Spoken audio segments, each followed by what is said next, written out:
Hi guys, it's Fancy Fridays with the Fancy Nancy. So today I want to talk about sliders. I know a lot of people are adding this to their home, but this is something that you should also consider, especially if you want to combine your indoor-outdoor space, because this takes it to like a whole nother level.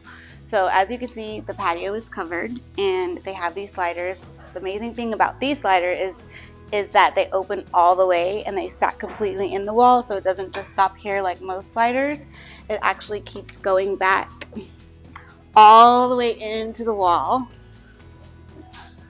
like so. And then they have this fabulous screen that comes down, as you can see. And so this way it combines indoor and outdoor together, and you don't have to worry about mosquitoes or anything like that during the summertime, but you're completely closing it off so it's still outdoor feel. Goes up, so you have the option of enclosing it or leaving it open. So beautiful, totally worth it. Obviously you can only do this if your patio is enclosed, but this does definitely combine indoor outdoor space, and it's definitely something that is worth it. So I hope everyone is living just fancier.